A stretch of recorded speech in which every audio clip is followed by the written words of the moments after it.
എല്ലാവർക്കും നമസ്തേ. ഏറെ കൊട്ടിഘോഷിച്ച് വളരെയേറെ കോടികൾ പൊടിച്ച് പവിത്രമായ പമ്പയുടെ തീരത്ത് ഇന്നലെ നടത്തിയ കേരള സർക്കാർ നടത്തിയ അഖില ലോക അല്ലെങ്കിൽ ആഗോള പിണറായി ഭക്ത സംഗമം ദയനീയമായി പരാജയപ്പെട്ട കാഴ്ചയാണ് നമ്മൾ കണ്ടത്. ലോകം മൊത്തവും ഉള്ള പിണറായി ഭക്തർ അവിടെ എത്തുമെന്നായിരുന്നു സർക്കാർ പറഞ്ഞിരുന്നത്. ഞാനത് പിണറായി ഭക്തർ എന്ന് പറയാൻ കാരണം എന്താണെന്ന് വെച്ചാൽ, ഇന്നലത്തെ ദിവസം ഈ പത്രങ്ങളിൽ പരസ്യമുണ്ടായിരുന്നു. അതിനകത്തിൽ പിണറായി വിജയനെയാണ് വലിയ തോതിൽ അതിനകത്ത് ചിത്രീകരിച്ചിരുന്നത്. വാസവനെ ചെറിയ തോതിലുണ്ടായിരുന്നു. അയ്യപ്പനൊരു പ്രസക്തിയും ഇല്ലാതിരുന്നത് കൊണ്ടാണ് ഞാൻ പിണറായി ഭക്ത സംഗമം എന്ന് പറയുന്നത്. കോടതിയുടെ പ്രത്യേക നിർദ്ദേശമുണ്ടായിരുന്നു, ഇത് നടത്തിക്കൊള്ളൂ, പക്ഷേ സർക്കാർ പണം ചെലവഴിച്ച് സർക്കാർ പരിപാടിയായി നടത്തരുതെന്ന് നിർദ്ദേശമുണ്ടായിട്ട് അതിനെ ലംഘിച്ചുകൊണ്ടാണ് സർക്കാർ ഈ സംഗമം നടത്തിയത്. പരസ്യം കൊടുത്ത് ഉള്ള കോടികളുടെ പരസ്യം കൊടുത്താണ് നടത്തിയത്. അതുകൊണ്ട് തന്നെ ഇതിനെ അയ്യപ്പ സംഗമം എന്ന് പറയാൻ കഴിയില്ല, പിണറായി ഭക്ത സംഗമമാണ് നടത്തിയത്. ഇതിനകത്തിൽ ഇവർ പറഞ്ഞിരുന്നു 5000 പ്രതിനിധികൾ രജിസ്റ്റർ ചെയ്തിട്ടുണ്ട് എന്ന് പറഞ്ഞെങ്കിലും ആ പന്തലിൽ കാണുന്ന മുഖ്യമന്ത്രി ഉദ്ഘാടനം ചെയ്ത പന്തലിലാകട്ടെ, സെമിനാറുകൾ നടന്ന ഹാളുകളിലാകട്ടെ 90% കസേരകളും ഒഴിഞ്ഞു കിടക്കുക എന്ന ആ ദയനീയമായ കാഴ്ചയാണ് നമ്മളുടെ മുന്നിൽ നമ്മൾ കണ്ടത്. അതിൽ നിന്ന് തന്നെ നമ്മൾക്ക് മനസ്സിലാക്കാം, സർക്കാർ ഇത്രയും കൊട്ടിഘോഷിച്ച് നടത്തിയ ഈ പരിപാടി അമ്പേ പരാജയപ്പെട്ടു എന്നുള്ള കാര്യം. വിശ്വാസികളായിട്ടുള്ള ജനങ്ങൾ ഇതിനെ തീർത്തും അവഗണിച്ചു എന്നുള്ള ആ ഒരു യാഥാർത്ഥ്യമാണ് നമ്മുടെ മുന്നിൽ ഇന്നലെ വെളിവായത്. പിന്നെ ഈ ഹിന്ദു മതത്തിൻ്റെ ആഗോള നേതാക്കന്മാർ 2 പേർ അതിനകത്തിൽ പങ്കെടുത്തിരുന്നു. അത് ആരൊക്കെയെന്ന് ചോദിച്ചു കഴിഞ്ഞാൽ, വെള്ളാപ്പള്ളി നടേശൻ, ജി സുകുമാരൻ നായരുടെ പ്രതിനിധിയായി ഒരു സംഗീത് കുമാർ. അതായത് വെള്ളാപ്പള്ളി നടേശൻ SNDP എന്ന കമ്പനിയെയും സംഗീത് കുമാർ NSS എന്ന കമ്പനിയെയും പ്രതിനിധീകരിച്ചാണ് അവിടെ പങ്കെടുത്തത്. അത് SNDP യോഗത്തെയും NSSനെയും സമുദായ സംഘടനകൾ എന്ന് നമ്മൾക്ക് പറയാൻ കഴിയുകയില്ല. കാരണം ഇവ 2 സമുദായ സംഘടനകളല്ല, കമ്പനി ആക്ട് പ്രകാരം രൂപീകരിച്ചിരിക്കുന്ന 2 കമ്പനികളാണ്. ആ കമ്പനിക്ക് ഈ കുറേ അവരുടെ സ്തുതിപാഠകരെ ഡയറക്ടർമാരായിട്ട് നിയമിച്ചിട്ടുണ്ട്. പിണറായി വിജയൻ ആണെങ്കിൽ ആ ഒരു രീതിയിലാണ് ഇവരെ വിളിച്ചത്. 2 കമ്പനി മുതലാളിമാർ. ഈ കമ്പനിയുടെ ഡയറക്ടർ ബോർഡിലുള്ളത് അതോ SNDP യോഗത്തിലാണെങ്കിൽ പറയാം, അദ്ദേഹത്തിൻ്റെ ബന്ധുക്കളെല്ലാമാണ് ഡയറക്ടർമാരായിട്ട്, ബന്ധുക്കളെല്ലാം നിയമിച്ചതിന് ശേഷം കുറച്ച് പേരെ പുറമേ നിന്നുള്ള അദ്ദേഹത്തിൻ്റെ സ്തുതിപാഠകരെ നിയമിച്ചു. NSS ആണെന്നുണ്ടെങ്കിൽ അദ്ദേഹത്തിൻ്റെ ബന്ധുക്കളല്ലെങ്കിലും ബന്ധുക്കളുടെ മുന്നിൽ ഓച്ചാനിച്ച് നിൽക്കുന്ന കുറേ സ്തുതിപാഠകരെയാണ് ഡയറക്ടർമാരായി നിയമിച്ചിരിക്കുന്നത്. ഈ ഡയറക്ടർമാർ പോലും അതിനകത്തിൽ പങ്കെടുത്തില്ല എന്നുള്ളതാണ് ഖേദകരം. കമ്പനി മുതലാളി, NSS എന്ന് പറയുന്ന കമ്പനി മുതലാളിയും പങ്കെടുത്തില്ല. അദ്ദേഹത്തിൻ്റെ പ്രതിനിധിയായിട്ടൊരു സ്തുതിപാഠകനെ, ഒരു വൈസ് പ്രസിഡന്റ്, ഒരു സംഗീത് കുമാർ അദ്ദേഹത്തിനെ അയച്ചു. മറ്റേ SNDP കമ്പനിയുടെ മുതലാളി തന്നെ നേരിട്ട് പങ്കെടുത്തിട്ട് അദ്ദേഹത്തിന് നമ്മൾ കേട്ടിട്ടുണ്ട്, പാദം സേവ ചെയ്യുക എന്ന് കേട്ടിട്ടുണ്ട്.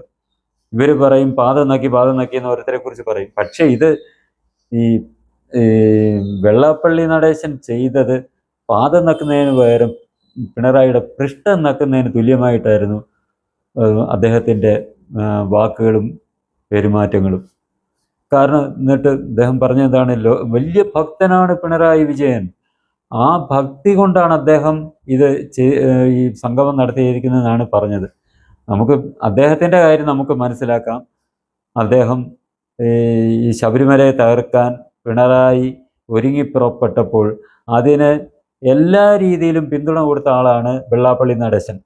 ഇതിനെ തകർക്കുന്നതിന് വേണ്ടി, ഇവിടുത്തെ ആചാരങ്ങൾ നശിപ്പിക്കുന്നതിന് വേണ്ടി പിണറായി വിജയൻ വനിതാ മതിൽ സംഘടിപ്പിച്ചപ്പോൾ പിണറായിക്ക് ഒപ്പം നിന്ന് പ്രവർത്തിച്ച ആളാണ് വെള്ളാപ്പള്ളി നടേശൻ. അപ്പോൾ അദ്ദേഹം ഇങ്ങനെ ചെയ്യുകയുള്ളൂ. ഇപ്പോൾ അദ്ദേഹം ഇങ്ങനെ ഒരു പിണറായി ഭക്ത സംഗമം നടത്തിയപ്പോൾ സർവാത്മന അതിനകത്തിൽ സഹകരിച്ചു.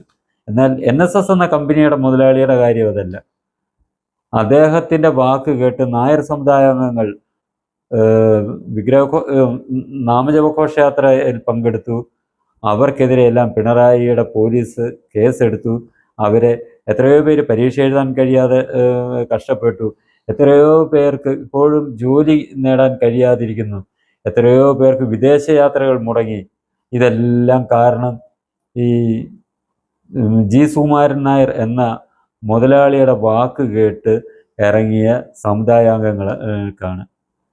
എന്നിട്ട് അവരെ പെരുവഴിയിലാക്കിക്കൊണ്ടാണ് ഈ സുകുമാരൻ നായർ എന്ന് പറയുന്ന മുതലാളി ഇതിന് പിന്തുണ പ്രഖ്യാപിച്ചത്. അദ്ദേഹത്തിന് ഒറ്റ ഒരു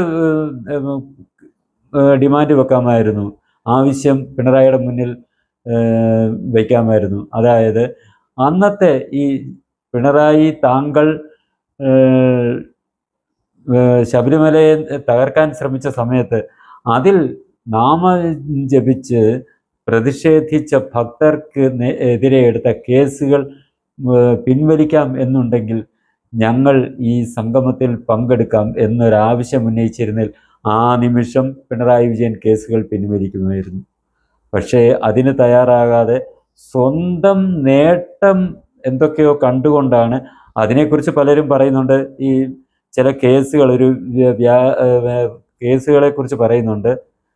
ആരോ ഒരു ജോലിയുമായിട്ട് ബന്ധപ്പെട്ട് വ്യാജ സർട്ടിഫിക്കറ്റ് എന്നോ ഏതാണ്ടൊക്കെ പറഞ്ഞു കേൾക്കുന്നുണ്ട്. ഇതൊക്കെ വെച്ചായിരിക്കും അദ്ദേഹം വിരട്ടി നിർത്തിയത്. എങ്കിലും ആര് അദ്ദേഹത്തിൻ്റെ വാക്ക് കേട്ട് പ്രതിഷേധിക്കാൻ ഇറങ്ങിയോ അവർ ഈ കേസുകളിൽപ്പെട്ട് കഷ്ടപ്പെടുമ്പോൾ ആ കേസ് പിൻവലിച്ചിട്ട് കേസ് പിൻവലിക്കാൻ തയ്യാറായാൽ, കേസ് പിൻവലിച്ചാൽ ഞങ്ങൾ ഈ സംഗമത്തിൽ പങ്കെടുക്കാം എന്ന് പറഞ്ഞിരുന്നെങ്കിൽ ഒരു മാന്യതയുണ്ടായിരുന്നു. അതിന് തയ്യാറാകാതെയാണ് ഈ കമ്പനി പ്രതിനിധിയെ സുകുമാരൻ നായർ അദ്ദേഹത്തിൻ്റെ കമ്പനി പ്രതിനിധിയായ സംഗീത് കുമാറിനെ ഈ സംഗമത്തിൽ പങ്കെടുപ്പിച്ചത്. എന്നിട്ടും വളരെ ദയനീയമായിരുന്നു. അദ്ദേഹം പ്രതീക്ഷിച്ചത് അദ്ദേഹത്തിൻ്റെ കമ്പനിയുടെ ആഹ്വാനപ്രകാരം, കമ്പനി മുതലാളിയാണല്ലോ അദ്ദേഹം, ഈ കമ്പനി കുറേ കരയോഗങ്ങളെയും താലൂക്ക് യൂണിയനുകളെയൊക്കെ രൂപീകരിച്ച് സംഘടിപ്പിച്ച് പ്രവർത്തിക്കുന്നുണ്ട്. ഈ കമ്പനിയുടെ ഈ അതിനെ പറയുന്നത് ഉപസ്ഥാപനങ്ങൾ എന്ന് പറയാനൊക്കത്തില്ല. കാരണം കരയോഗങ്ങളൊക്കെ വേറെ രീതിയിൽ രജിസ്റ്റർ ചെയ്തിരിക്കുന്നതാണ്. തന്നെയല്ല, ഉപസ്ഥാപനങ്ങൾ എന്ന് തന്നെ നമുക്ക് വേണമെങ്കിൽ പറയാം. കമ്പനി ഇവരുടെ ശാഖകളിൽ നിന്ന് പോലും ആരും ഇതിനകത്തിൽ പങ്കെടുത്തിട്ടില്ല എന്നുള്ളത് നമ്മൾ പ്രത്യേകം ശ്രദ്ധിക്കേണ്ടതാണ്. അപ്പം അതിൻ്റെ അർത്ഥം ഈ മുതലാളിമാരെ ഈ രണ്ട് സമുദായത്തിലും പെട്ടവർ ഒട്ടും തന്നെ അംഗീകരിക്കുന്നില്ല എന്നുള്ളതിന് പ്രത്യക്ഷ തെളിവാണ്. പിന്നെ നമ്മുടെ മുഖ്യമന്ത്രി പറഞ്ഞിരുന്നത് എന്താണ്? അദ്ദേഹത്തിൻ്റെ ആ വാക്കുകൾ, അല്ലെ അദ്ദേഹത്തിൻ്റെ സഹമന്ത്രിമാർ വാസവൻ ഉൾപ്പെടെയുള്ളവർ പറഞ്ഞതനുസരിച്ച് അന്റാർട്ടിക്കയിൽ നിന്ന് വരെ അദ്ദേഹത്തിൻ്റെ ഭക്തർ ഇവിടെ എത്തേണ്ടതായിരുന്നു. അതേപോലെ ആയിരുന്നു ഈ പറഞ്ഞിരുന്ന 5000 പ്രതിനിധികൾ രജിസ്റ്റർ ചെയ്തിട്ടുണ്ടെന്ന്. എന്തോ ഒരു കഷ്ടമായി പോയി, എന്തോ ഒരു നാണക്കേടായിപ്പോയി. ഇത്രമാത്രം വാചകം അടിച്ചിട്ട് ഇത്രയും പരസ്യം ചെയ്തിട്ടും ഇത് അമ്പേ പരാജയപ്പെട്ടത് വളരെയേറെ മോശമായിട്ടുള്ള കാര്യമാണ്. ഇത് അദ്ദേഹത്തിൻ്റെ പാർട്ടിയിൽപ്പെട്ട സഹാക്കളെങ്കിലും ഈ ഒരു നാണക്കേട് തീർക്കാൻ വേണ്ടി ആ കസേരകളിൽ വന്നിരിക്കേണ്ടതായിരുന്നു. പിന്നെ സർക്കാർ ജീവനക്കാർ, അതായത് ദേവസ്വം ബോർഡിൻ്റെ മറ്റ് സർക്കാർ വകുപ്പുകളിലെ ജീവനക്കാർ അവരവിടെ വന്ന് കുറേ പേര് അവിടെ വന്നിരുന്നു. എന്നിട്ടും 1/4 കസേര പോലും ഒന്ന് നിറയ്ക്കാൻ കഴിഞ്ഞില്ല എന്നുള്ളതാണ് ദുഃഖകരമായ സത്യത. എന്നാൽ ഈ വിദ്വാൻമാർ ചെയ്യേണ്ട ഒരു കാര്യമുണ്ടായിരുന്നു. പറയാമായിരുന്നു, ഇത്രയും ഭക്തരാണ് വന്നിരുന്നതെന്ന് പറയാമായിരുന്നു. അവരവരുടെ ഔദ്യോഗിക സ്ഥാപനങ്ങളിലെ ഈ ഐഡന്റിറ്റി കാർഡും തൂക്കിയിട്ടുകൊണ്ടാണ് വന്നത്. അത് കാണുമ്പോൾ തന്നെ മനസ്സിലാക്കുക ഇതിനകത്ത് ഭക്തരാരും ഇല്ലായിരുന്നു, എല്ലാം സർക്കാർ ഉദ്യോഗസ്ഥരായിരുന്നു എന്നുള്ള കാര്യം. അത്രയും പോലും ചിന്തിക്കാൻ മൂളയില്ലാത്ത പ്രവൃത്തിയാണ് അവർ കാണിച്ചത്. പിന്നെ വേറൊരു ഇതുണ്ട്, വന്നിരുന്നവരോ കൂർക്കം, പിണറായി വിജയന്റെ പ്രസംഗം കേൾക്കുമ്പോഴും മറ്റുള്ള കാര്യങ്ങൾ കേൾക്കുമ്പോഴും കൂർക്കം വലിച്ചുള്ള ഉറക്കം. അവരെ ആ ഭീഷണി കാരണം ആയിരിക്കും, അവർ പേടി കാരണമായിരിക്കാം വന്നിരുന്നത്. അല്ലെന്നുണ്ട് ഇന്നത്തെ ആ സംഗമത്തിൽ വന്നിരുന്നില്ലെന്നുണ്ട് ജോലി പോകുന്നുള്ള പേടിയായിരിക്കാം, അല്ലെ എന്തെങ്കിലും ശിക്ഷാ നടപടികൾ ഉണ്ടാകും എന്നുള്ള പേടി കാരണമായിരിക്കാം. എന്തായാലും വളരെയേറെ അതിദയനീയമായി പൊട്ടിപ്പാളീസായി. പിന്നെ പിണറായി വിജയന്റെ ഉദ്ഘാടന പ്രസംഗത്തിൽ പറഞ്ഞൊരു കാര്യമുണ്ട്, ഇത്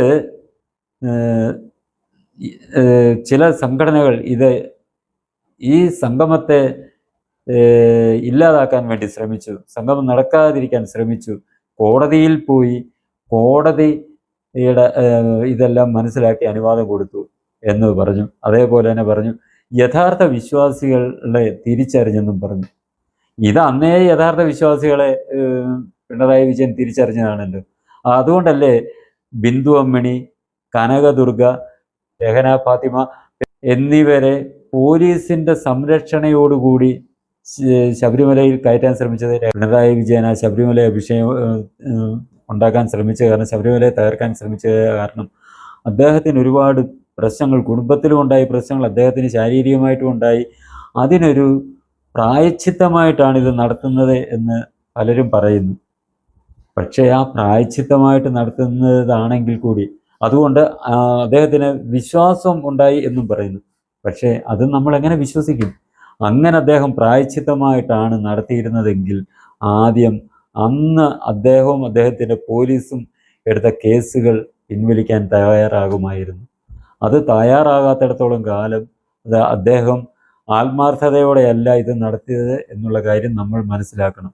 പിന്നെ കോടതികളുടെ കാര്യം പറയുന്നു. ഈ കോടതി എന്താണ്, കോടതി സർക്കാർ പറയുന്നതിനനുസരിച്ച് നിൽക്കും.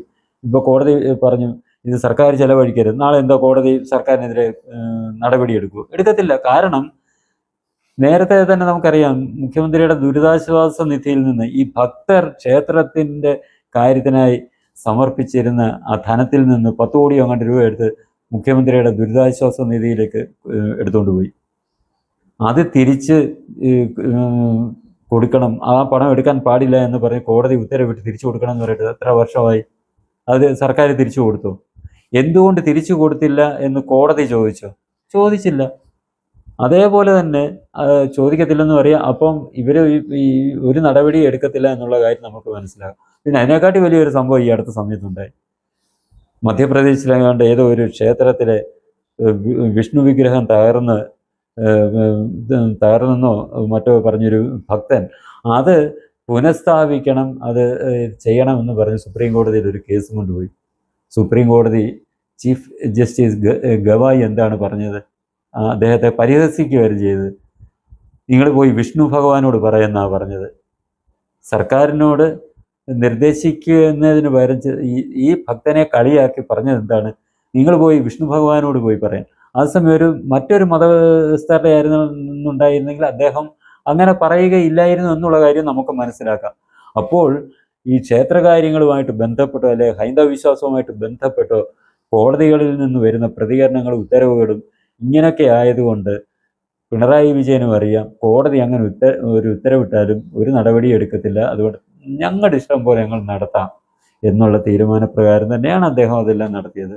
അതുകൊണ്ട് ഭക്തർക്ക് വളരെയേറെ സന്തോഷമുണ്ടായി ഇന്നത്തെ ഇത് അമ്പയെ പരാജയപ്പെട്ടതിൽ. ഇനി പിണറായി വിജയനും അദ്ദേഹത്തിൻ്റെ സർക്കാരും അദ്ദേഹത്തിൻ്റെ പാർട്ടിക്കാരും നാളെ പന്തളത്ത് നടക്കുന്ന ഒരു അയ്യപ്പ വിശ്വാസി സംഗമമുണ്ട്, ഭക്തജനസംഗമം. അത് കാണുക. അതിനകത്തിലുള്ള വിശ്വാസികളുടെ ഭക്തജനങ്ങളുടെ പങ്കാളിത്തം എങ്ങനെയാണ് എന്നുള്ള കാര്യം നിങ്ങൾ മനസ്സിലാക്കിയാൽ നിങ്ങൾക്ക് പൂർണ്ണമായി ബോധ്യം വരും വിശ്വാസികൾ ഏത് ഭാഗത്ത് നിൽക്കുന്നു എന്നുള്ള കാര്യം. നിങ്ങൾ എത്രമാത്രം തട്ടിപ്പും തരികടയും കാണിച്ചാലും വിശ്വാസികൾ നിങ്ങളോടൊപ്പം നിൽക്കത്തില്ല എന്നുള്ള കാര്യം നാളെ നിങ്ങൾക്ക് ബോധ്യമാകും. അതായത് സെപ്റ്റംബർ 22-ാം തീയതി പന്തളത്ത് നടക്കുന്ന അയ്യപ്പ സംഗമം ലോകത്തുള്ള എല്ലാ വിശ്വാസികളുടെയും പ്രതീക്ഷയാണ്, പ്രതീകമാണ്. അത് നിങ്ങൾക്കുള്ള ഒരു മുന്നറിയിപ്പ് കൂടിയാണ്. കാരണം നിങ്ങൾ എത്രമാത്രം ഇതേപോലുള്ള ഗിമ്മിക്കുകൾ കാണിച്ചാലും വിശ്വാസികൾ നിങ്ങളോടൊപ്പം കാണില്ല എന്നുള്ള ആ ഒരു മുന്നറിയിപ്പ്. പക്ഷേ നിങ്ങൾ ആ കേസുകൾ നിങ്ങൾ പിൻവലിച്ചിരുന്നുവെങ്കിൽ കുറച്ചൊക്കെ ഭക്തർ നിങ്ങളോടൊപ്പം സഹകരിക്കുമായിരുന്നു എന്നുള്ള കാര്യം നിങ്ങൾ മനസ്സിലാക്കുക. ഇനി ഈ ചാനൽ സബ്സ്ക്രൈബ് ചെയ്യാനും ബെൽ ബട്ടൺ അമർത്താനും ലൈക്ക് ചെയ്ത് ഷെയർ ചെയ്യാനും മറക്കരുത്.